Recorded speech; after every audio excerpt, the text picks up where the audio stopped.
மதுரை பாண்டிய மன்னனின் அரசவைக்கு வடநாட்டிலிருந்து ஹேமநாதர் என்ற ஒரு பெரிய இசைக்கலைஞர் வந்தார். தன் இசையால் யாரையும் வெல்ல முடியும் என்ற கர்வம் அவரிடம் இருந்தது. மதுரையின் அரசவை இசைக்கலைஞர் பாணபத்திரர் அவரை எதிர்க்க முடியாமல் திகைத்தார். தன் மானம் போவதை விட மதுரை மண்ணின் இசை தோற்கக்கூடாது என்று நினைத்த பாணபத்திரர் சொக்கநாத பெருமானிடம் அழுது முறையிட்டார். இறைவா, உன்னையே நம்பியிருக்கும் எனக்கு இந்த சோதனையா என்று கலங்கினார். அன்று மாலை ஹேமநாதர் தங்கியிருந்த இடத்திற்கு வெளியே ஒரு முதிய விறகு வெட்டி வந்தார். தலையில் விறகு கட்டோடு மழையில் நனைந்தபடி ஒரு யாழை மீட்டி பாடத் தொடங்கினார். அந்த இசை காற்றில் தேனாக பாய்ந்தது.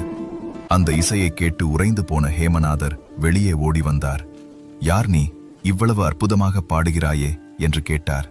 அந்த விறகு வெட்டி மிகச் சாதாரணமாகச் சொன்னார். ஐயா, நான் பாணபத்திரரிடம் பாடம் கற்கச் சென்று சுமாராக பாடியதால் அவர் என்னை வெளியே துரத்திவிட்டார்.